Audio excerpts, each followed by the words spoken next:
So இந்த diabetes வந்துருச்சு அப்படின்னாலே நெறைய பேர் வந்து இப்ப நெறைய மெடிசின்ஸ் வந்து எடுத்துக்கிறாங்க. இப்போ ஒரு பேஷண்ட் உங்ககிட்ட டயபெட்டிஸ்ன்னு வந்துட்டா, நீங்க வந்து அவங்களுக்கு ஃபர்ஸ்ட் மெடிகேஷன் சஜெஸ்ட் பண்ணுவீங்களா? இல்ல லைஃப் ஸ்டைல் அது சேஞ்சஸ்? எப்படி ப்ரீ டயபெட்டிக்கா இல்ல டயபெட்டிக் லெவல்ல எந்த அளவுக்கு இருக்கிறாங்க?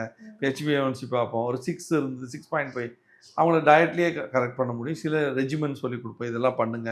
பண்ணீங்கனாவே சரியாயிரும். டயட்ல சில மாற்றங்கள், கொஞ்சம் பிசிக்கல் ஆக்டிவிட்டி பண்ணுங்க. மைண்ட் இப்படி வச்சுக்கங்கன்னா நின்றும். மருந்தே இல்லாம டயபெட்டிஸ் வந்து குணப்படுத்த முடியுமா? எல்லா நிலைகள் அப்படிங்கிறது ரொம்ப ரொம்ப ஓகே. முக்கியம். இது ஃபர்ஸ்ட் ஸ்டேஜ் நான் சொன்னது. ம். இந்த ப்ரீ டயபெட்டிக். அதுக்கப்புறம் டயபெட்டிக் இனிஷியலா ஃபவுண்ட் இப்பதான் வந்திருக்குது. இப்போ கண்டுபிடிச்சிருக்கிறோம்.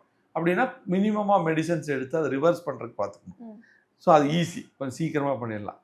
எங்க மெடிசின்ஸ்ல நான் சொல்றேன். இதே வந்து மத்ததெல்லாம் அப்படியே கொஞ்சம் ஸ்டார்ட் பண்ணி இப்போ போக போக அதிகமாகும். இது அப்படி கிடையாது. அந்த இனிஷியல். இதுலயே அடுத்த ஸ்டேஜ் ஒரு 300 வரைக்கும் 350 வரைக்கும் போகும். இதை வந்துமே நம்ம வந்து அழகாக கண்ட்ரோல் பண்ணி கொண்டு வந்துடலாம்.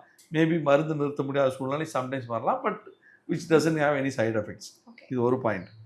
ரொம்ப இது 300 400க்கெல்லாம் மேலே தாண்டி போகுதுன்னா அவங்கள கொஞ்சம் கண்ட்ரோல் பண்ணி அவங்க இன்சுலின் போடுற அளவுக்கு இருந்தாலும் அவங்கள ரிவர்ஸ் பண்ண முடியும் ஓரளவுக்கு.